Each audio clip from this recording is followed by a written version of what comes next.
கண்ணியத்திற்கும் மரியாதைக்கும் உரிய சகோதரர்களே, பாசத்திற்குரிய மூமின்களே,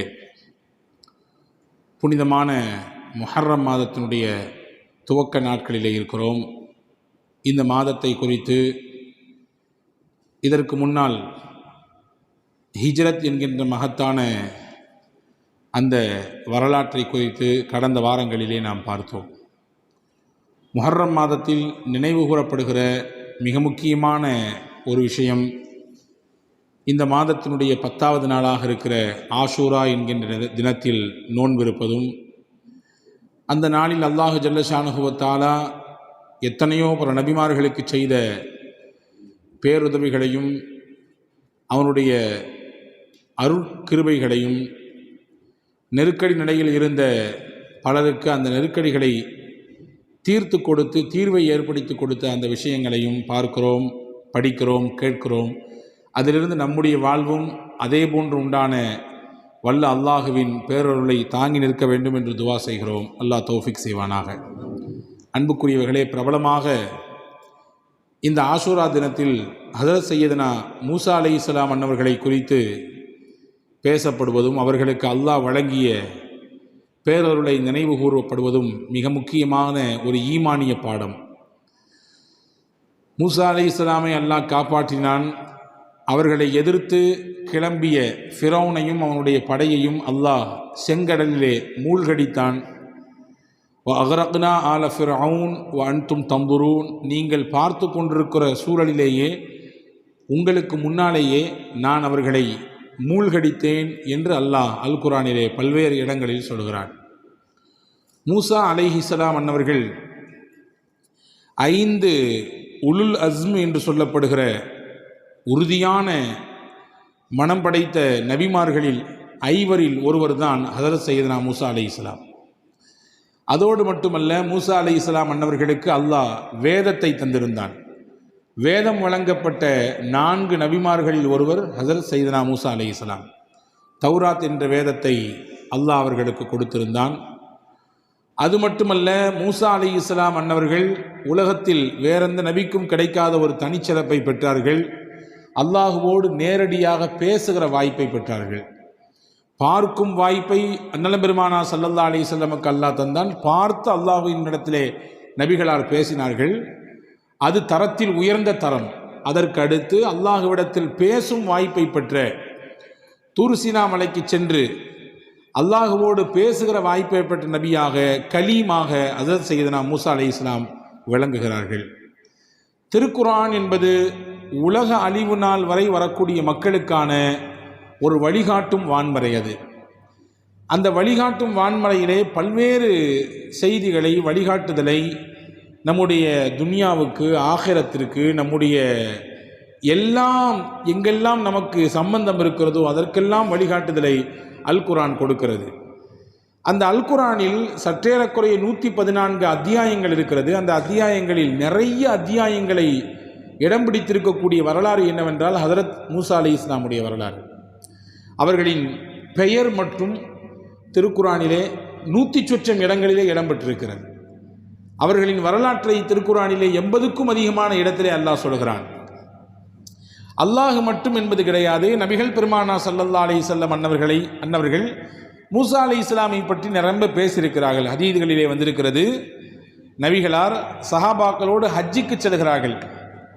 போகும் இடத்தில் ஒரு குறிப்பிட்ட பள்ளத்தாக்கு, அந்த பகுதியை கடக்கும் நேரத்திலே கேட்டார்கள், இது என்ன பள்ளத்தாக்கு என்று உங்களுக்கு தெரியுமான்னு கேட்டாங்க. சஹாபாக்கள் சொன்னார்கள், யா ரசூலல்லாஹ், இது வாதியுல் அஸ்ரக், வாதியுல் அஸ்ரக் என்று சொல்லப்படுகிற ஒரு பள்ளத்தாக்கு இது, இதை தான் இப்பொழுது கடந்து கொண்டிருக்கிறோம் என்று சொன்ன நேரத்திலே நபிகளும் பெருமானா ஸல்லல்லாஹு அலைஹி வஸல்லம் சொன்னாங்க, கன்னி அன்துரு இலா மூசா, இதோ நாம் இந்த பள்ளத்தாக்கை கடக்கிறோம், இதனுடைய உச்சியிலிருந்து மூசாவும் கடந்து போகிறார், நான் பார்க்குறேன். நாம் எப்படி இஹ்ராம் கட்டி தல்பியாவை சொல்லிக்கொண்டு மக்காவுக்கு புனித ஹஜ்ஜை நாடி புறப்பட்டு வந்திருக்கிறோமோ, இதே போன்று மூசா நபியும் தல்பியாவை உறக்க சொல்லிக்கொண்டு வந்து கொண்டிருக்கிறார், நான் பார்க்கிறேன் என்றார்கள் பூமான் நபி ஸல்லல்லாஹு அலைஹி வஸல்லம். மூசா அலைஹிஸ்ஸலாமை உயர்த்தி காட்டுகிறார்கள்.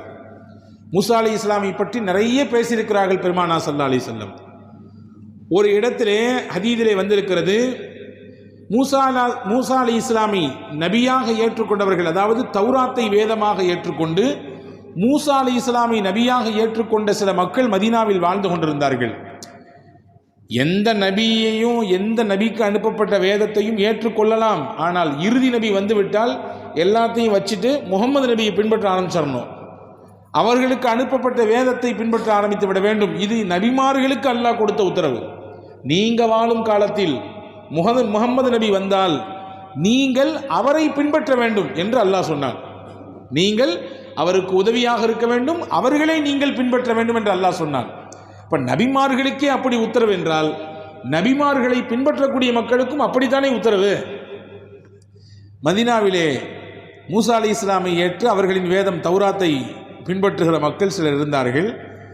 கடை வீதிக்கு வந்தார்கள். நீண்ட வரலாறு சுருக்கமாக தருகிறேன். பேசுகிற நேரத்தில் ஒரு முஸ்லீம் வியாபாரம் செய்தார். அதாவது முகமது நபியை ஏற்றுக்கொண்ட முஸ்லீம். அவரிடத்திலே விலை பேசுபவர் வந்தார். அவர் யார்? மூசா அலி இஸ்லாமை ஏற்றுக்கொண்ட ஒரு மனிதர், யூதர். பேசிக்கிட்டே இருக்கும் பொழுது அவர் சொன்னார், எந்த மூசாவை அல்லாஹ் இறை தூதராக தேர்ந்தெடுத்தானோ அவர் மீது சத்தியமாக சொல்கிறேன், இதை விட ₹1 கூட்டி கூட தரமாட்டேன் அப்படின்னார். வித்தவர் முஸ்லீம், முகமது நபியை ஏற்றுக்கொண்டவர்கள். நபி இருக்கிறாங்க ஹயாத்தா, முகமது ஸல்லல்லாஹு அலைஹி வஸல்லம் ஹயாத்தா இருக்கும் பொழுது அவங்கள விட்டுட்டு மூசா நபியை தூக்கி வந்து நீங்கள் சத்தியம் செய்யணும்னு என்ன தேவை இருக்குன்னு கோவப்பட்டு ஓங்கி ஒரு அறை விட்டார். அது ஒரு நபியை தூக்கி இன்னொரு நபியை இறக்கி பேசுகிற விஷயம் அல்ல. முஹப்பத்தின் உச்சகட்டம் பெருமானா ஸல்லல்லாஹு அலைஹி வஸல்லம் மீது இருந்த அந்த உச்சகட்டமான பிரியப்படுதலின் பின்பற்றுதலின் உச்சகட்டம் அது. இந்த வழக்கு நேர் ரசூலுல்லாஹ்ட்ட வந்துச்சு. ஸல்லல்லாஹு அலைஹி வஸல்லம் முதல்ல யாரை கண்டிச்சாங்கன்னா, யாரை அடித்தாரோ அவரை கண்டிச்சாங்க. எப்படி அடிக்கலாம்? ரசூல் ஸல்லல்லாஹு அலைஹி வஸல்லம் அந்த நேரத்தில் தான் சொன்னார்கள், லா துஃபத்திலு பைனல் அம்பியா, நபிமார்களுக்கு மத்தியிலே நீங்கள் ஏற்றத்தாழ்வு காண்பிக்காதீர்கள். ஒருத்தரை தூக்கி இன்னொருத்தரை இறக்கி, ஒருத்தரை வசதி இன்னொருத்தரை தாழ்த்தி செய்ய வேண்டாம் அப்படின்னு சொல்லிட்டு அந்த ஹதீஸினுடைய தொடரிலே சொன்னார்கள், நான் நாளை மறுமையிலே எல்லோரும் உலகம் எல்லாம் அழிந்து எல்லோரும் கபருக்கு போன பிறகு மறுபடியும் அல்லாஹ் எழுப்புவான். அந்த மஹ்ஷரிலே எல்லோரும் எழுப்பி நிப்பாட்டப்படுவார்கள். எழுப்பப்படும் நபரின் முதல் நபராக நான் இருக்கிறேன். நான் எந்திரிக்கிறேன், நான் பார்க்கிறேன், அல்லாஹ்வின் அரிசை பிடித்து கொண்டு மூசா நிற்கிறார். மூசா அலைஹிஸ்ஸலாம் அல்லாஹ்வின் அரிசை பிடித்து கொண்டு நிற்கிறார்கள். அந்த மஹ்ஷருடைய மைதானத்தை பற்றி, எல்லாரும் எழுந்து நிற்கக்கூடிய அந்த நாளை பற்றி திருக்குர்ஆன் சொல்கிறது, அது ஒரு விதமான மயக்கத்திற்குரிய நாள். எல்லாரும் புத்தி பேதலிச்சு போய் நிற்பாங்க. என்ன ஆக போதும் தெரியலையே, என்ன மாதிரியான கேள்வி எனக்கு நடக்க போதும் தெரியலையே, அல்லாஹ்விடத்தில் எந்த மாதிரியான பதில் சொல்ல போறோம் தெரியலையே என்ற ஒரு விதமான ஒரு பதட்டத்தில் இருக்கிற நாள், ஒரு விதமான மயக்கத்தில் இருக்கிற நாள். போதையை போன்றுண்டான மயக்கம் அது. ரசூலுல்லாஹ் சொன்னாங்க, ஆனா மூசா அலைஹிஸ்ஸலாம் அல்லாஹ்வின் அரிசை பிடித்து கொண்டு நிற்கிறார், அவருக்கு எந்த மயக்கமும் இல்லை. மயக்கமே இல்லாமல் நிற்கிறாங்க. சொல்லிட்டு சொன்னாங்க ஸல்லல்லாஹு அலைஹி வஸல்லம், ஃபலா அத்ரி அஹூசிப பிஸஅகதிஹி யௌம தூர் அம் புஇஸ கபிலி. எதனால் இவர் மயக்கம் இல்லாமல் இங்கே நிற்கிறார்? ஏற்கனவே அல்லாஹ்வை பார்க்க போறேன்னு தூர்சீனா மலைக்கு போய் மயங்கி ஏற்கனவே விழுந்துட்டாங்கல்ல, அதனால அல்லாஹ் இங்கே அவருக்கு மயக்கத்தை கொடுக்கவில்லையோ, அல்லது எனக்கு முன்னாலேயே எழுந்து நிற்கிறாரோ என்று எனக்கு தெரியாது. ரசூலுல்லாஹ் சொல்றாங்க, ஏற்கனவே மயக்கப்பட்டு விட்டார் தூர்சீனாவிலே, அதனால் இங்கே மயக்கம் இல்லாமல் திடமாக நிற்கிறாரோ, அல்லது எனக்கு முன்னாலேயே எழும்பி நிற்கிறாரோ என்று எனக்கு தெரியாது என்று ஹஜ்ரத் மூசா அலைஹிஸ்ஸலாமை பற்றி பெருமானார் ஸல்லல்லாஹு அலைஹி வஸல்லம் பேசினாங்க. நான் ஏன் இதை சொல்றேன்னா, நபிகள் நாயகம் ஸல்லல்லாஹு அலைஹி வஸல்லம் இப்படி மூசா அலைஹிஸ்ஸலாமை தொட்டு தொட்டு பல இடங்களில் பேசியிருக்கிறார்கள். குர்ஆனும் அவர்களை அப்படித்தான் பேசுகிறது. நான் சொல்ல வருகிற தகவலுக்கு வருகிறேன். மூசா அலைஹிஸ்ஸலாமுக்கும் இந்த ஆஷூராவினுடைய நாளுக்கும் மிகச்சிறந்த தொடர்பு இருக்கிறது. மதீனாவுக்கு வரும் நேரத்தில் பெருமானார் ஸல்லல்லாஹு அலைஹி வஸல்லம் அந்த மக்களிடத்தில் கேட்பார்கள், ஏன் இன்னைக்கு நோன்பு வச்சிருக்கீங்க? அந்த மக்கள் எல்லாம் சொல்லுவாங்க, இல்லை இன்னைக்கு தான் ஃபிரௌன் இடத்திலிருந்தும் அவர்களின் பட்டாளத்தில். Karim's biryani paradise at Liberty and catering services, கோடம்பாக்கத்தின் அறுசுவை அடையாளம். மூசா நபியை அல்லாஹ் காப்பாற்றினான். ஃபிரௌனை அந்த செங்கடலிலே மூழ்கடித்தான். அல்லாஹ் காப்பாற்றினானே, அதற்காக வேண்டி நன்றி செய்யும் பொருட்டு நாங்கள் எங்கள் நபியை அல்லாஹ் காப்பாற்றியதனாலே நோன்பிருந்து அல்லாஹ்விற்கு நன்றி செலுத்துகிறோம். அப்ப ரசூலுல்லாஹ் அங்க ஒரு வார்த்தை சொல்லுவாங்க, நஹ்னு அஹக்கு பி மூசா மின்கும், உங்களை விட எங்களுக்கு மூசா ரொம்ப நெருக்கமானவர், நாங்க ரொம்ப உரிமைப்பட்டவங்க, உங்களை விட நாங்க ரொம்ப உரிமைப்பட்டவங்க என்று சொல்லக்கூடிய விதத்திலே பல கருத்துகள் இருக்கிறது. நீங்க மூசா அலைஹிஸ்ஸலாம் மட்டும்தான் ஏத்துக்கிறீங்க, நாங்க மூசா அலைஹிஸ்ஸலாம் மட்டும் இல்லை, அதற்கு முன்னால் வந்த நபிமார்கள் எல்லாத்தையும் ஏத்துக்கிறோம். என்னை பின்பற்றக்கூடிய மக்களும் அப்படித்தான். அதோடு மட்டுமல்ல, மூசா அலைஹிஸ்ஸலாம் உங்களுக்கு நபி என்ற தொடர்போடு முடிந்து விட்டது. நான் நபிமார்களின் வரிசையிலே என்னோடு கூட வந்தவர்கள் மூசா அலைஹிஸ்ஸலாம், என்னோடு அனுப்பப்பட்ட நபிமார்களில் சக நபியாக அவர்கள் நெருங்கி இருக்கிறார்கள். எனவே அடுத்த ஆண்டு வந்தால் நாங்களும் வைப்போம் நோன்பு, உங்களுக்கு மாற்றமாக ஒரு நாள் சேர்த்தி வைப்போம், நீங்க ஒரு நாள் மட்டும் வைக்கிறீங்க, அல்லாஹ் எனக்கு ஆயுசை கொடுத்தால் அடுத்த ஆண்டு 9, 10 வைப்பேன், அல்லது 10, 11 என்று சேர்த்து வைப்பேன் என்று ஸல்லல்லாஹு அலைஹி வஸல்லம் சொன்னதாக ஹதீஸ்கள் இருக்கிறது. ரசூலுல்லாஹி ஸல்லல்லாஹு அலைஹி வஸல்லம் மூசா அலைஹிஸ்ஸலாமை பற்றி பல்வேறு இடங்களில் பேசியிருக்கிறார்கள். மூசா அலைஹிஸ்ஸலாம் இடத்தில் இருந்த மிகச்சிறந்த குணங்களில் ஒன்று, அதை இந்த ஆஷூரா தினத்திலிருந்து நம்முடைய வாழ்க்கைக்கான பாடமாக எடுத்துக்கொள்ள வேண்டும். மூசா அலைஹிஸ்ஸலாம் இடத்தில் இருந்த எக்கச்சக்கமான நற்குணங்களில் முக்கியமானது, முதன்மையானது, அவர்கள் நன்மையை பிறருக்கு நாடக்கூடியவராக, பிறருக்கு உபகாரம் செய்யக்கூடியவராக, தன்னால் பல மக்கள் பலன் பெற வேண்டும் என்கின்ற பொதுநல சிந்தனையை தாங்கி நின்றவராக மூசா அலைஹிஸ்ஸலாம் அவர்கள் இருந்தார்கள். மூசா அலைஹிஸ்ஸலாம் மட்டும் இல்லை, நபிமார்கள் எல்லா நபிமார்களுமே அந்த சிந்தனை தான் இருந்திருக்கிறாங்க. ஆனால் அல்லாஹ் இதை ரொம்ப சிலாகித்து பேசுகிறான் திருக்குரானிலே. ஃபிரௌன் கேட்டான், எங்கே வந்தாய், எதற்கு இங்கே வந்திருக்கிறாய்? மூசா அலைஹிஸ்ஸலாம் சொன்னாங்க, அந்நர்சில் மானா பனி இஸ்ராயில், உன்னிடத்தில் அடிமைப்பட்டு கிடக்கக்கூடிய பனு இஸ்ரவேலர்களை அழைத்து செல்ல வந்திருக்கிறேன். ஒரு போர்க்குரல். மூசா அலைஹிஸ்ஸலாம் போர்க்குரல் கொடுக்கிறார்கள். அடிமைகளாக சித்திரவதை செய்யப்படுகிற நிலையிலே உன்னிடத்திலே மண்டி கிடக்கக்கூடிய இந்த பனு இஸ்ரவேலர்களை மீட்டு அவர்களுக்கு சுதந்திர காற்றை வீசச் செய்வதற்குரிய வழிவகைகளை செய்து கொடுக்க வந்திருக்கிறேன், எனவே அவர்களை என்னோடு அனுப்பு என்று உரிமை குரலாய் நான் ஒலித்துக் கொண்டிருக்கிறேன் என்றார்கள் ஹஜ்ரத் சையதுனா மூசா அலைஹிஸ்ஸலாம். வந்த வேலை மக்களுக்கு அலைப்போசை கொடுப்பது, சத்தியத்தை சொல்றது, அசத்தியம் எதுன்றதை காமிச்சு கொடுக்கிறது, அத்தோடு போச்சு முடிஞ்சு போச்சு என்று இல்லாமல் அங்கே பாதிக்கப்பட்டவர்களின் குரலாய் ஹஜ்ரத் சையதுனா மூசா அலைஹிஸ்ஸலாம் ஒலித்தது. அவர்கள் எல்லோருக்கும் நன்மையை நாடக்கூடியவராக, எல்லோருடைய பக்கத்திலும் அநியாயத்தை தட்டி கேட்கும் ஒரு குரலாய் ஒலிக்கக்கூடியவராக ஹஜ்ரத் மூசா அலைஹிஸ்ஸலாம் இருந்தார்கள் என்பதை திருக்குர்ஆன் இங்கே நமக்கு எடுத்து காட்டுகிறது. அதே போன்றுதான் எகிப்திலிருந்து மதியன் தேசத்திற்கு போகிறார்கள். உள்ளபடியே மூசா அலைஹிஸ்ஸலாமின் வரலாற்றை எல்லாம் நாம் வாசிக்க வேண்டும். நல்ல ஈமானிய பாடத்தை அதன் மூலம் பெற முடியும். சமகாலத்தில் நாம் சந்திக்கக்கூடிய பல்வேறு விதமான பிரச்சனைகளுக்கு ஒரு தீர்வு களமாய், அதோடு மட்டுமல்ல நம் உள்ளத்திற்கு ஒரு ஆசுவாசத்தையும் ஒரு விதமான ஒரு படிப்பனையும் தரக்கூடிய பாடத்தை அல்லாஹ் மூசா அலைஹிஸ்ஸலாமின் வரலாற்றில் வைத்திருக்கிறான். மதியனுக்கு போனாங்க. அவர்கள் போனது ஒரு தேவையில்லாத குற்றச்சாட்டு அவர்கள் மீது சுமத்தப்பட்டது, கொலை குற்றச்சாட்டு சுமத்தப்பட்டது. அதிலிருந்து அல்லாஹ் தன்னை பாதுகாக்க வேண்டும் என்ற எண்ணத்தோடு மதியனுக்கு நகர்ந்து போகிறார்கள். ரொம்ப நீண்ட தூர பயணம் அது. மதியனுக்கு போனால் அங்கே யாரும் இல்லை உதவுவதற்கு. அந்த மொழி ஹஜ்ரத் மூசா அலைஹிஸ்ஸலாமுக்கு தெரியாது. தெரிந்தவர்கள் அறிந்தவர்கள் என்று யாரும் அங்கே இல்லை. ஆனாலும் நம்பிக்கையோடு நின்றார்கள், அல்லாஹ் உதவுவான் என்ற நம்பிக்கை. ஒரு ஓரத்தில் நிற்கிறார்கள். அந்த ஊர்க்கார மக்கள் எல்லாம் தண்ணி பிடிக்கிறதுக்காண்டி எல்லாம் வரிசையா வந்து ஒரு கிணற்றில் எல்லாரும் தண்ணி பிடிச்சிட்டு போறாங்க.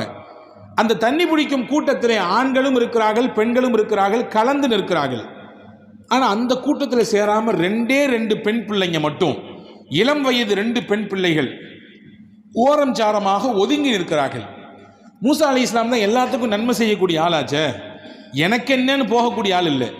இன்று நம்மிலே இருக்கக்கூடிய ஒரு பெரு நோய், உள்ளபடியே அது ஆரோக்கியமற்றது. எது நடந்தா எனக்கு என்ன, நான் நல்லா இருக்கிறேன், என்னுடைய வேலை சிறப்பாக போயிட்டு இருக்குது, என்னுடைய குடும்பம் நல்லா இருக்குது, எப்படியோ போட்டும், அதற்காண்டி நான் என்ன பண்ண முடியும் என்று தட்டி விட்டு போகக்கூடிய மனநிலை நம்மிலே பலருக்கு இருக்கிறது. ஆனால் அது ஆரோக்கியமற்றது. பெருமானார் ஸல்லல்லாஹு அலைஹி வஸல்லம் சொன்னார்கள், அத்தீன் அன்-நஸீஹா, மார்க்கம் என்றால் என்ன, நீங்கள் பின்பற்றுகிற மார்க்கம் என்றால் என்ன, பிறர் நலம் நாடுவதுதான் மார்க்கம், எல்லோருக்கும் நன்மையை நாடுவதுதான் மார்க்கம்.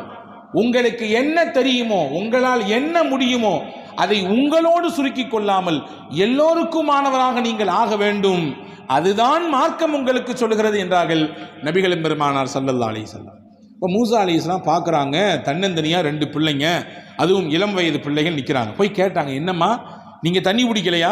அந்த பெண் பிள்ளைகள் சொன்னார்கள், ஒழுக்கமாக வளர்க்கப்பட்ட ஒரு சிறந்த தந்தையினால் வளர்க்கப்பட்ட பிள்ளைகள், ஆண்கள் எல்லாம் கலந்து நிற்கும் இடத்திலே நாங்கள் போக மாட்டோம், எல்லாரும் பிடிச்சிட்டு பொறுமையாக போகட்டும், நிம்மதியாக நாங்கள் தனியாக போய் நாங்கள் தனியாக பிடிச்சிக்கிறோம். அப்போ மூசா அலைஹிஸ்ஸலாமுக்கு இரக்கம் பிறந்தது. ஏதாவது உதவி செய்யணும்னு நினைச்சாங்க. இந்த இடத்தை தவிர்த்து வேற இடமே இல்லையா தண்ணி பிடிக்கிறதுக்கு? ஏன் இல்லை, இருக்குது, இதோ கிணறு, ரொம்ப காலமாக பூட்டி கிடக்குது, யாராலையும் திறக்க முடியல, திறந்தா பல பலன்கள் கிடைக்கும், ஏன் முடியலை, நான் முடியும் என்னையால என்று போனாங்க. ஒற்றை ஆளாய் அந்த கிணற்றினுடைய அந்த மூடியை திறந்து போட்டார்கள். உள்ளே மதுரமான தண்ணி இருந்தது. இறைத்து அந்த பெண்களுக்கு ஊற்றி உதவி செய்து கொடுத்து விட்டு ஒரு மரத்திற்கு கீழே போய் நின்று அற்புதமான ஒரு துவாவை ஓதினார்கள். குர்ஆன் சொல்லுகிற துவா. இன்னைக்கு பல மக்கள் துவா கேட்கிறார்கள், எங்களுக்கு இன்னென்ன மாதிரியான காரியங்கள் எல்லாம் நடக்க வேணும், என்னென்ன மாதிரியான காரியங்கள் தேவையோ அன்னென்ன மாதிரியான அத்தனை நல்ல காரியத்திற்கும் மொத்தமாக வாங்கி தருகிற ஒரு ஹோல்சேல் துவா ஹஜ்ரத் சையதுனா மூசா அலைஹிஸ்ஸலாம் கேட்ட துவா. ரப்பி இன்னி லிமா அன்ஸல்த இலைய மின் கைரின் ஃபகீர். யா அல்லாஹ், நீ எனக்கு இப்பொழுது என்ன நலவை கொடுத்தாலும் அது எனக்கு ரொம்ப தேவை. சாப்பாடு இல்லை, தங்குறதுக்கு இடம் இல்லை, யாரும் பழக்கம் இல்லை, ஊரில் செய்யறதுக்கு வேலை இல்லை, எங்க தங்க போறேன் தெரியவே இல்லை, என்ன நீ கொடுத்தாலும் இப்போ எனக்கு ரொம்ப தேவை, எனக்கு தேவை, எதையாவது கொடு என்று ஒரு நன்மையை செய்துவிட்டு துவா செய்தார்கள். ஒன்றை நீங்கள் புரிந்து கொள்ளுங்கள், இந்த வார்த்தையை நீங்கள் ஆழமாக உங்கள் உள்ளங்களிலே பதித்துக் கொள்ளுங்கள். நம்முடைய துவா அங்கீகரிக்கப்பட வேண்டும் என்றால் ஒரு நன்மையை செய்துவிட்டு அல்லாஹ்விடத்திலே கையேந்த வேண்டும், ஒரு நன்மையை செய்துவிட்டு அல்லாஹ்விடத்திலே துவா செய்ய வேண்டும். அப்பொழுது அந்த துவா அங்கீகரிப்பதற்கு மிக நெருக்கமாக மாறுகிறது. துவா செஞ்சாங்க, அல்லாஹ் தஆலா அதற்கடுத்து உதவியை செய்தான். வரலாறு சொல்கிறது, அதற்கு பிறகு மதியனிலிருந்து போகிற பொழுது அல்லாஹ் எல்லாத்தையும் கொடுத்தான். தங்கிறதுக்கு இடம் கொடுத்திருந்தான், சாப்பிட்றதுக்கு சாப்பாடு கொடுத்திருந்தான், நிக்கா செஞ்சு கொடுத்தான், ஒரு பெரிய குடும்பத்தோடு தொடர்பை கொடுத்தான், நபிமார்களின் குடும்பத்தோடு தொடர்பை கொடுத்தான். மதியனிலிருந்து மறுபடியும் எகிப்துக்கு திரும்பும் பொழுது மூசா அலைஹிஸ்ஸலாம் வெறும் மூசாவாக வந்தார். திரும்பி போகிற பொழுது மூசா ரசூலுல்லாவாக போனார். இப்படி பல அருள் கிடைத்தது. இங்கே நமக்கான செய்தி என்னன்னா, மூசா அலைஹிஸ்ஸலாம் சரி நமக்கு என்ன, 2 பேரும் நின்று போட்டோம், எல்லாரும் பிடிக்கிற மாதிரி தண்ணியை கடைசியில் லைனில் நின்று பிடிச்சிட்டு போட்டுமே என்று நினைத்து ஒதுங்கி நிற்கவில்லை. தன்னால் என்ன முடியும், இவர்களுக்கு என்ன செய்யலாம், என்ன அந்த சிந்தனைக்கு வந்தார்கள். அதுதான் நலவை பிறருக்கு நாடுதல் என்று பெருமானார் சொன்ன அந்த வார்த்தை. அதை மிகச்சிறப்பாக செய்தார்கள். இந்த பண்பு மூசா அலைஹிஸ்ஸலாம் இடத்திலிருந்து ஒட்டுமொத்த உலகமும் கற்றுக்கொள்ள வேண்டிய பாடம். எனவேதான் அல்லாஹ் அல் குர்ஆனிலே அதை ஆண்டாண்டு காலம் படித்து இந்த ஒட்டுமொத்த மக்களும் பின்பற்றுவதற்கு தகுதி மிக்கதாக அல்லாஹ் அதை பதிவு செய்து வைத்திருக்கிறான். அன்பு சகோதரர்களே, நம்முடைய நிலைப்பாடு அப்படி இருக்க வேண்டும். நாம் எல்லோருக்குமானவராக, நன்மைகளை கடத்தக்கூடியவராக, உபகாரம் செய்யக்கூடிய உபகாரியாக. உலகத்திலே 2 விதமான மக்கள் வாழ்வார்கள். ஒன்று, எல்லோருக்கும் நன்மைகள் செய்து உபகாரம் செய்யக்கூடிய மனோநிலையை பெற்று தன்னால் முடிந்ததை செய்யக்கூடியவர்கள். இன்னொன்று, ஏனோ தானோ என்று இருந்து கொண்டு ஒரு விதமான அசட்டுத்தனத்தோடு அல்லது ஒரு விதமான அகங்காரத்தோடு நான் ஏன் போகணும், தேடி வந்தா பார்த்துக்கலாம் என்பது போன்றுண்டான சிந்தனையோடு அநீதியின் பக்கம் நிற்கக்கூடியவர்களாக மக்கள் இருப்பார்கள். இந்த 2இல் எந்த பக்கத்தில் நாம் நிற்க போறோம் என்பதை நாம் தான் முடிவு செய்ய வேண்டும். ஆனால் நபிமார்கள் நான் சொன்ன முதல் தரத்தில் உள்ளவர்கள், நல்லோர்களும் அப்படித்தான். உமர் ரலியல்லாஹுவின் வரலாறுகள் எல்லாம் உள்ளபடியே வாசிப்பதோடு மட்டுமல்ல, அவர்களின் வரலாற்றை கண்ணில் எடுத்து ஒத்திக்கொள்ள வேண்டும். எவ்வளவு பெரிய வரலாற்றுக்கு சொந்தக்கார நாயகர் சையதுனா உமர் ரலியல்லாஹு அன்ஹு. முஹர்ரம் மாதம் இது, கடந்த துல்ஹஜ் மாதத்தினுடைய 23வது நாளில் தான் உமர் ரலியல்லாஹு அன்ஹு ஷஹீதாக்கப்பட்டாங்க. அவர்களுடைய அந்த நினைவு நாளும் இப்பொழுதுதான் கடந்திருக்கிறது. உமர் ரலியல்லாஹு அன்ஹு அவர்களை பற்றி பல்வேறு தலைவர்கள் பல்வேறு விதமாக நல்ல உயர்ந்து பேசியிருக்கிறார்கள். ஒரு விஷயம் போதும், இந்த நாடு சிறக்க வேண்டும் என்றால் உமரின் கையில் ஆட்சி கொடுக்கப்பட வேண்டும் என்று மகாத்மா அண்ணல் காந்தி சொன்னார். அப்படி என்றால் புரிந்து கொள்ளலாம் எவ்வளவு தூரம் அவரின் ஆட்சியும் அவருடைய சிறந்த நேர்மையும் நீதியும் சகோதர சமயத்து மக்களினுடைய உள்ளத்தில் தாக்கத்தை ஏற்படுத்தியிருக்கும் என்பதை புரிந்து கொள்ளலாம். வரலாற்றில் எழுதுறாங்க, உமர் ரலியல்லாஹு சொன்னார்கள், அவர்கள் ஆட்சி செய்வது மதீனாவிலே. அவர்கள் சொன்னார்கள், யூப்ரட்டிஸ் நதி ஓடிக்கொண்டிருக்கிறது, இன்னைக்கும் ஓடுகிறது. ஈராக், சிரியா, துர்க்கி, இந்த 3 பெரிய நாட்டோடும் இணைக்கக்கூடிய ஒரு இணைப்பு பாலம் தான் யூப்ரட்டிஸ். சுமார் 2800 கிலோமீட்டர் தூரம் அந்த நதியின் நீளம் மட்டும் இருக்கிறது. அந்த நதிக்கரையிலே ஒரு வாய் பேச முடியாத ஜீவன், ஒரு நாய் பசியோடு பட்டினியோடு இறந்து போய்விட்டால் இந்த உமர் அல்லாவிடத்திலே பதில் சொல்ல வேண்டும். இந்த உமரின் ஆட்சியில் மதீனா எங்கோ இருக்கிறது, யூப்ரட்டிஸ் வேற எங்கோ இருக்கிறது. அந்த இடத்திலும் கூட, அதுவும் என் ஆட்சிக்கு உட்பட்ட பகுதிதான், அங்கே ஒரு வாயில்லா ஜீவன், ஒரு நாய் பசியோடு இறந்து போய்விட்டாலும் கூட அல்லாவின் சன்னிதானத்திலே நான் பதில் சொல்லியாக வேண்டும் என்றார்கள் செய்தா உமர் ரலியல்லாஹு அன்ஹு. நான் எவ்வளவு தூரம் அக்கறைன்னு பார்த்துங்க. மனிதர்களுக்கு மட்டுமல்ல, எல்லா உயிரினங்களுக்கும் நன்மை செய்ய வேண்டும் என்கின்ற சிறந்த சிந்தனையை தாங்கி நின்றவர்கள் செய்தா உமர் ரலியல்லாஹு அன்ஹு. இது யார் கொடுத்தது? இஸ்லாம் கொடுத்த வரம், அது நபிகள் கொடுத்த பாடம் அது. எனவேதான் ராத்திரி அவர்களுக்கு படுக்கைக்கு போனால் உலர்ந்து உலர்ந்து படுப்பார்கள், உறக்கமே வராது. எழுந்து நடமாடுவார்கள், ஊரை அப்படியே சுத்துவார்கள். எதற்கு? நேர போக்கிற்கா? நாமும் பல சமயங்களிலே வெளியே அப்படியே உலா வருகிறோம். எதற்கு? நேரத்தை கடத்த வேண்டும், அல்லது கொஞ்சம் உல்லாசமாக நம்முடைய நேரங்கள் கழிய வேண்டும் என்பதற்காக வேண்டி. ஆனால் உமருக்கு இந்த 2 காரணமுமே இல்லை. வேற எதற்கு?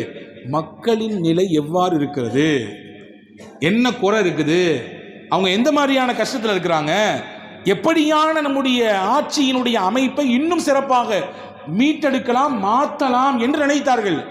எனவே சுற்றினார்கள். அப்படித்தான் அவர்கள் ஒரு நாள் போய் கொண்டிருக்கும் பொழுது ஒரு வீட்டின் வாசலிலே ஒருவர் மேற்கும் கிழக்கும் அப்படியே குறுக்கு நெருக்க ஓடி ஓடி வர்றாரு. உமர் ரலியல்லாஹு அன்ஹு மாறு வேஷத்தில் போயிருக்காங்க. என்னப்பா விஷயம் கேட்டாங்க. பேசாம போயா அப்படின்றவர். நானே கைகால் பதட்டத்தோடு நிற்கிறேன். என்னையாவா போ அப்படின்னு ஒரு விதமான அதட்டத்தோடு அவர் பேசுகிறார். உமர் ரலியல்லாஹு அன்ஹுக்கு புரிஞ்சு ஏதோ முக்கியமான நெருக்கடி. கொஞ்சம் வீட்டை பக்கத்தில் போய் காது கொடுத்து கேட்டாங்க. அந்த வீட்டுக்குள்ளே சத்தமாக கேட்குது, ஒரு பெண்ணுடைய சத்தம், ஏதோ வழியில் துடிக்கிற மாதிரி தெரியுது. உமர் ரலியல்லாஹு அன்ஹு புரிஞ்சுக்கிட்டாங்க, பிரசவ வழிதான், வேற ஒன்றும் இல்லை, ஏதாவது பண்ணணும். உடனே வீட்டுக்கு போனாங்க. கலீஃபா தன் மனைவியை கூப்பிட்டாங்க, வாங்கண்டு கூப்பிட்டு நேர போய் கொண்டு விட்டுட்டு பிரசவம் பாருங்க என்று தன் மனைவியை கொண்டு வந்து சேர்த்தார்கள். கொஞ்ச நேரத்துக்கு பிறகு அந்த பெண்மணி குழந்தை பெற்றெடுத்தால். அந்த குழந்தையை தூக்கி கொண்டு கலீஃபாவின் மனைவி வெளியே வந்து சொன்னாங்கன்னா, யா அமீர் அல் முஃமினீன் அபிஷிர், அமீர் அல் முஃமினீன் அவர்களே சுப செய்தி பெற்றுக்கொள்ளுங்கள், உங்கள் தோழருக்கு ஆண் குழந்தை பிறந்திருக்கிறது என்று சொன்னார்கள்.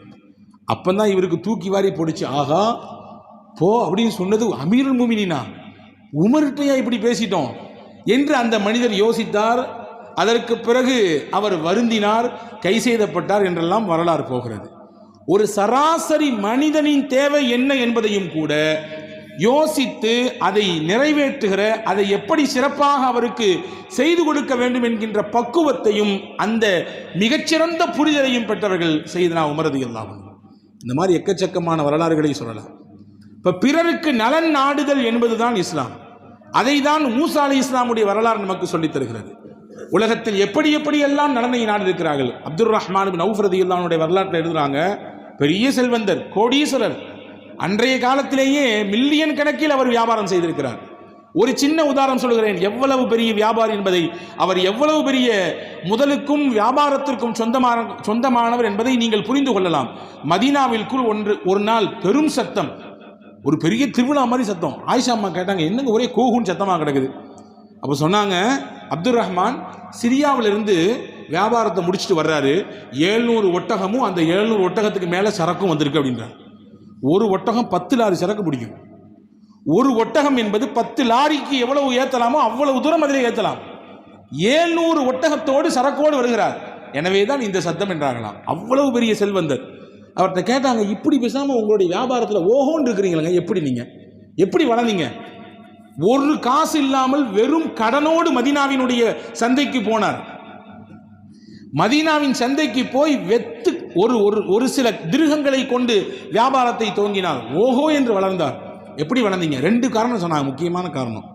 ஒரு காரணம், நான் அதிக லாபம் வேண்டும் என்று எதிர்பார்க்கவே மாட்டேன், என்ன கிடைக்கிறதோ எடுத்துக்கொள்வேன், லாபத்தை குறைத்து வைப்பேன், அதன் மூலமாக அல்லாஹ் எனக்கு பரக்கத் செய்வான். 1. 2வது, முடிவாயிடுச்சு நான் வித்துருவேன். இன்னும் 2 நாள் போச்சுன்னா இதனுடைய மார்க்கெட் லெவல் கூடுமே, இன்னும் ஒரு 10 நாள் போச்சுன்னா அடுத்த மாதம் இதுக்கு டிமாண்ட் அதிகமாகுமே, வச்சு விற்கலாம், அடுத்து தள்ளிக்கலாம், நமக்கு லாபம் இன்னும் அதிகமாக கிடைக்கும் என்றெல்லாம் யோசிக்கவே மாட்டேன். வியாபாரமாகி விட்டதா உடனடியாக கைமாற்றி விடுவேன் என்று ஹசரத் அப்துல் ரஹ்மான் பின் அவுஃப் ரலியல்லாஹு சொன்னார்கள். அந்த விற்பனையிலும் கூட பிறருக்கு நலம். இதுதான் அவர்களின் வாழ்க்கையை, தரத்தை, அவர்களுடைய தொழிலினுடைய வியாபாரத்தினுடைய வெற்றியின் சூட்சமமாக இருந்தது என்பதை வரலாற்று குறிப்புகள் சொல்கிறது. சஹாபாக்களில் ஒருத்தர் இருந்தாங்களாம், ஒரு குதிரையை போய் ஒரு ஒட்டகத்தை போய் மார்க்கெட்டில் பேசி வாங்கிட்டு வந்துட்டாங்க. வெறும் 3000 திர்ஹம். அந்த ஒட்டகம் ரொம்ப நல்லா இருக்குது. எல்லாரும் மக்கள்லாம் தெரிஞ்சவங்களாம் வந்து பார்க்கும்பொழுது அந்த மக்கள்லாம் சொன்னாங்களாம், எவ்வளோக்கு வாங்குறீங்கன்னு கேட்டாங்களாம். 3000 ரூபாய்க்கு வாங்கினேன்னு சொன்னாங்களாம். பார்த்துட்டு சொன்னாங்களாம் அந்த மக்கள், இல்லையே இந்த ஒட்டகம் வந்து ஒரு 5000 ரூபாய் கொடுத்தாலும் தகுமானதாக இருக்குது, 5000 ரூபாய் கொடுத்தாலும் இந்த ஒட்டகத்துக்கு தகும் அப்படின்னு சொன்னாங்களாம். உடனே இந்த வாங்கினவர் வேகமாக ஓடி போய் யார்கிட்ட போய் வாங்கினாரோ அவர்கிட்ட 2000 ரூபா கூட எக்ஸ்ட்ரா கொடுத்தாராம். ஏன்னா இது 5000 ரூபாய்க்கு தகுன்னு மக்கள்லாம் சொல்கிறாங்க. அடுத்து கொஞ்ச நாள் கழிஞ்சுது. அந்த ஒட்டகத்தை பார்க்கறதுக்காக வேண்டி ஒரு நல்ல குதிரை வீரர், அதாவது குதிரையை அதிகமாக பயன்படுத்தக்கூடிய போர்க்களங்களில் எல்லாம் சிறப்பாக செயல்படக்கூடிய வந்து பார்க்குறாரு. அவரை பார்த்துட்டு கேட்டாங்க, எவ்வளோக்கு வாங்கினீங்க? 5000 ரூபாய் கொடுத்து வாங்கியிருக்கேன் அப்படின்னு ஒரு பெருமையோடு. அந்த குதிரை வீரர் சொன்னாங்க, இல்லை 7000 ரூபாய் கொடுத்தாலும் இது தகுந்தான், அவ்வளவு ரொம்ப நல்லா இருக்குது, ரொம்ப அற்புதமான வாகனமாக இருக்கிறது என்று சொன்னாராம். உடனே இவர் மறுபடியும் ஓடி போனாராம். யார்கிட்ட வாங்கினமோ அவர்கிட்ட போய் 2000 ரூபாய் எக்ஸ்ட்ரா சேர்த்து கொடுத்தாராம். நீங்கள் பார்க்குறத பார்த்தா வாழ தெரியாத மனுஷனாக இருப்பார் அவர் அப்படின்னு பார்க்குற மாதிரி தெரியுது. இன்றைக்கி நம்மள்ட்ட அப்படி இருந்திருந்தா ரொம்ப அப்படியா நல்ல வேலை, பரவாயில்ல, 2 ரூபா கம்மியாக வாங்கிட்டேன், இல்லை இதுதான் என்னுடைய சாமர்த்தியம், 2000 ரூபாய் கம்மி பண்ணி குறைச்சி எப்படியோ அடித்து பாசி தூக்கிட்டேன் தூள். என் கூட போனவங்களாம் அப்படி பார்த்தாங்க, என்னை எவ்வளோ தந்திரமாக நாளாக இருக்கப்பா என்று நினைப்போம். ஆனால் ஒரு வியாபாரத்திலும் கூட பிறருக்கு நலவை செய்ய வேண்டும் என்று நினைத்த ஒரு அற்புதமான வழிக்கு சொந்தக்காரர்கள் நாம் என்பதை உள்வாங்கிக் கொள்ள வேண்டும்.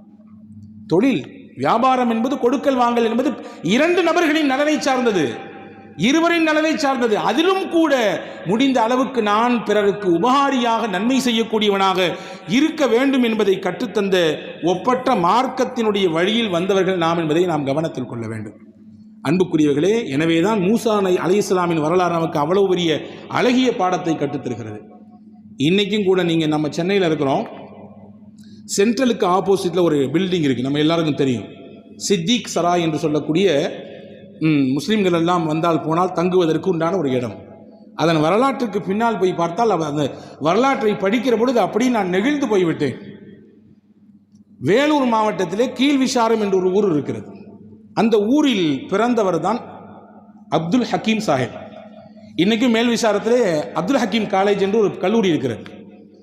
அப்துல் ஹக்கீம் அவர்கள் உள்ளபடியே அவர் அந்த பகுதிக்காரர் அல்ல, தஞ்சை மாவட்டத்தை சேர்ந்தவங்க. அவங்களுடைய மூதாதிகள்லாம் தஞ்சை மாவட்டத்திலிருந்து வந்தவங்க. அவங்களுக்கு அங்கே தான் தொழில். அவங்க அப்பா ஒரு சின்ன தொழிலை வைத்து அப்படியே முன்னேறி கொண்டிருக்கிறார். ஆனால் பல நஷ்டம் அவருக்கு, பல நஷ்டம். கடைசியில் அவருக்கு ஒரு விருப்பம், ஆசை, தன்னுடைய மகன்கிட்ட சொன்னார், பாப்பா உனக்கு பிற்காலத்தில் அல்லாஹ் பொருளாதாரத்தை கொடுத்தா நீ 4 பேருக்கு 4 பேருக்கு உதவியாக நீ இருக்கணும். குறிப்பாக வெளி மாநிலத்திலிருந்து முஸ்லீம்கள் இங்கே மதராஸிற்கு வந்தால் சென்ட்ரல் பகுதியிலே தங்குறதுக்கு எந்த ஏற்பாடுமே இல்லை. எனவே அல்லாஹ் உனக்கு பொருளாதாரத்தை கொடுத்தா. அன்னைக்கு காலகட்டத்தில் ராமசாமி ரெட்டியார் என்று சொல்லக்கூடிய ஒருவர் அந்த இடத்துல ஒரு லாட்ஜ் வச்சிருந்தாராம், முஸ்லீம்களுக்கு தரமாட்டேன்னு சொன்னாராம். இன்னைக்கு பார்க்குறோம்ல, எல்லாருக்கும் வீடு உண்டு, முஸ்லீமா அவங்களுக்கு வீடு கிடையாது. முஸ்லீம் என்று பெயர் தெரிந்தால் வீடு கொடுப்பதில்லை, அவமானத்தின் உச்சம் அது. உங்களுக்கு தெரியலாம், குஜராத்திலே 400 வீடுகள் கொண்ட ஒரு அப்பார்ட்மெண்ட்டு, அதில் ஒரே ஒரு பெண்ணு, அதுவும் கவர்மெண்ட் அப்பார்ட்மெண்ட், அது முஸ்லீம் பெண்மணி வீடு வாங்கியிருக்கிறார்கள். 399 பேரும் சேர்ந்து நின்று எதிர்க்கிறான், இந்த அம்மாவுக்கு வீடு கொடுக்கக்கூடாது. ஏன்? அவங்க முஸ்லீம்.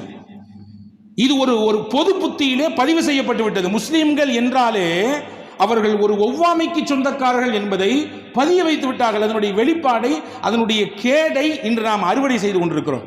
இப்போ அன்னைக்கே நான் சொல்றது 1800களிலே உள்ள கதை. அன்னைக்கே அந்த ஆள் வந்து முஸ்லீம்னா உங்களுக்கு ரூம்லாம் கிடையாது, காசு தரையா கொஞ்சம் கூட்டு கொடுக்குறேன், வேண்டாம் நீங்கள் வெளியே போங்க என்று துரத்தி விட்டுருக்கிறார். அதிலே அவருடைய அப்பாவும் அனுபவப்பட்டிருக்காரு. இப்போ மகன்கிட்ட சொல்கிறார், உனக்கு அல்லாஹ் பொருளாதாரத்தை கொடுத்தா அந்த இடத்துல முஸ்லீம்கள் பயன்படுத்தக்கூடிய விதத்திலே ஒரு நிறுவனத்தை ஒரு இடத்தை கட்டி கொடுக்கணும்பான்னு சொல்கிறார். அல்லாஹ் காலம் ஓடுகிறது. அல்லாஹ் அவருக்கு பொருளாதாரத்திலே நல்ல வளத்தை தந்தான். அந்த நேரத்தில் அந்த இடத்தில் 50,000 ரூபாய், 1800களில் 50,000ங்கிறது பல கோடிகளுக்கு மதிப்பானது. 50,000 ரூபாய் கொடுத்து அந்த இடத்தை வாங்கி 50,000 ரூபாய் செலவு செய்து ஒரு பில்டிங் கட்டினாரு. அந்த பில்டிங் தான் தன்னுடைய அப்பா பேரை வச்சாரு. அவங்க அப்பா பேரு சித்திக் சராய் என்று வைத்தார். அன்பு சகோதரர்களே, இன்னைக்கு வரை அதனுடைய பயன்பாடு இருக்கிறது. நூற்றாண்டுகள் கடந்து விட்டது, இன்னைக்கு வரையே பயன்படுத்திக் கொண்டிருக்கிறோம். அன்னைக்கு கட்டும் பொழுது 3 நாள் ஃப்ரீயாக தங்கிக்கலாம், அதுக்கு மேலே ஒரு சின்ன தொகை. இன்னைக்கும் அந்த சின்ன தொகையோடு தான் அது பயன்பாட்டில் இருக்கிறது. நான் எதற்கு சொல்லுகிறேன் என்றால், வாழும் காலத்தில் வாழ்ந்து மறைந்ததற்கு பிறகும் நம்முடைய பேர் நிற்க வேண்டும் என்றால் நாம் பொதுவான மக்களாக, எல்லோருக்குமானவராக, ஏதாவது 4 நன்மைகளை உபகாரங்களை எல்லா மக்களுக்கும் செய்யக்கூடியவராக வாழ வேண்டும். அதுதான் நம்மை அடையாளப்படுத்தும். நாம் மறைந்ததற்கு பிறகும் நமக்கான துஆவாக அது மாற்றித் தரும். இதைதான் மூசா அலைஹிஸ்ஸலாம் அழகாக செய்தார்கள். எனவேதான் மூசா அலைஹிஸ்ஸலாமை பற்றி இந்த விஷயங்களையும் கூட அல்லாஹ் பதிவு செய்கிறான். அவர் இறைச்சி கொடுத்தாரு, தண்ணி, அந்த தண்ணி இறைச்சி கொடுத்து நின்று துஆ செஞ்சாரு. அதுக்கு பின்னாடி அந்த தண்ணி இறைச்சி கொடுத்ததுக்கு கூலி கொடுப்பதற்கு அப்பா கூப்பிட்டாரு, இவங்க போனாங்க என்ற அந்த வரலாற்றை எல்லாம் கதையாக அப்படியே நமக்கு முன்னால் தருவதற்கு முக்கிய காரணம் என்னவென்றால், அவர்களை போன்று உண்டான நன்மையையும் உபகாரத்தையும் எல்லோருக்கும் செய்யக்கூடியவராக நீங்களும் வாழ்வதற்கு முயற்சியுங்கள். நான் பல தடவை சொல்வதுண்டு, நாம் நமக்கானவராக மட்டும் கிடையாது, நாம் நம் குடும்பத்துக்கானவராக மட்டும் கிடையாது, நாம் நம் பிள்ளைகளின் முன்னேற்றத்திற்கு மட்டுமானவராக கிடையாது, நாம் எல்லோருக்கும் ஆனவர் என்கின்ற சிந்தனையை திரும்பவும் திரும்பவும் நம் உள்ளங்களிலும் நம் சிந்தனைகளிலும் நிறுத்திக் கொண்டே இருக்க வேண்டும். அப்படி இருந்தால் அல்லாஹ் எல்லோருக்குமாக செய்யக்கூடிய சேவைகளின் அந்த வரிசையில் நம் பெயரையும் இணைப்பான். அந்த இணைப்பு தான் நம் மரணத்திற்கு பிறகும் அவர்களின் வாயிலிருந்து கல்பிலிருந்து துஆவாக நமக்கு வந்து நிற்கும். சமீபத்தில் கடந்த ஒரு 4-5 நாட்களுக்கு முன்னால் வடபழனி பள்ளியினுடைய இமாம் அவர்கள் அல்லாஹுவின் அழைப்பை ஏற்றுக்கொண்டு மரணித்து விட்டார்கள். எல்லோருக்கும் தெரியும். எல்லாரின் வாயிலிருந்து வந்த வார்த்தை, எவ்வளவு பெரிய சேவைக்கு சொந்தக்காரர், எங்கெங்கெல்லாம் போய் நிற்பார், ஹாஜி வரவேற்கிறது நிற்பார், எந்த ஒரு போராட்டம் என்றால் போய் முன்னால் நிற்பார், எங்கே வந்தாலும் அந்த சேவைகளின் அடையாளத்தை தன்னை நிலைநிறுத்திக் கொண்டே நிற்பாரே, எவ்வளவு நல்ல விஷயம் செஞ்சிருக்கிறார். இதுதான் துஆ. நாம் மரணித்ததற்கு பிறகு துஆவாக அது மாற வேண்டும் என்றால் நாம் நமக்கானவராக மட்டும் வாழக்கூடாது, எல்லோருக்குமானவராக வாழ வேண்டும் என்கின்ற சிந்தனையை தான் இந்த